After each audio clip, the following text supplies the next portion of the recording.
There's been a number of government announcements over the last week or so, and I wanted to take the opportunity to share some of my thoughts on what that really means for us in Suffolk. But firstly, I just want to say on behalf of the corporate leadership team, a big thank you for your continuing work and efforts in what's been a really challenging few months. We've seen that you've all really stepped up to the plate and met the challenge to continue to deliver our essential services to the people of Suffolk. And also you've done that whilst supporting each other. So a really big thank you.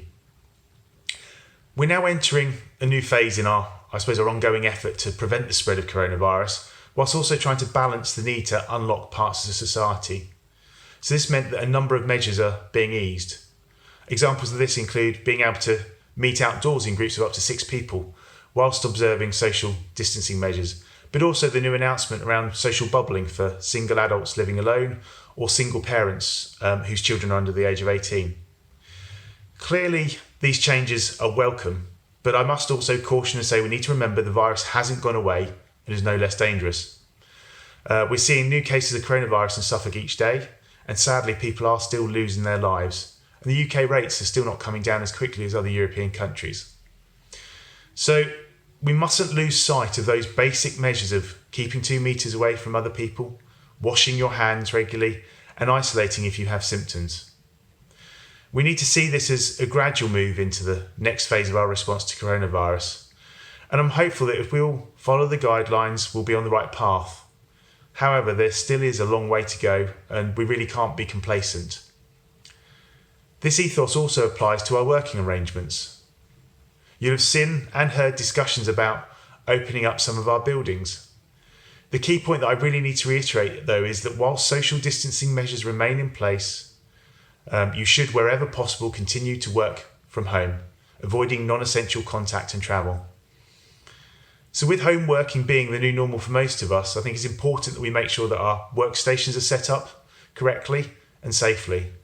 So if you want to find out more about how to undertake a workplace risk assessment, please visit the Working From Home section in Ask HR. For those of you who are working in the community to deliver essential services, please remember the guidance on personal protective equipment, hand washing, and social distancing. So another recent development that you'll be hearing more and more about is the Test and Trace programme. So the new NHS Test and Trace system is live across the country and is going to be a core part of how we reduce the spread of the virus going forward and clearly protecting people and saving lives. And Test and Trace has been set up to ensure that anyone who develops symptoms of coronavirus can be quickly tested. And it's also going to help trace the close contacts of people that have been affected, and if necessary, notifying them that they must self-isolate at home to help stop the spread of the virus. Anyone who tests positive coronavirus will be contacted by the NHS Test and Trace programme and will be asked to share information about their recent close contacts and interactions. So if you're displaying symptoms of coronavirus, such as a new continuous cough, a high temperature, or a change of sense of smell or taste, you must immediately self-isolate and then report these symptoms and book a test at www.nhs.uk/coronavirus, or alternatively you can call 119.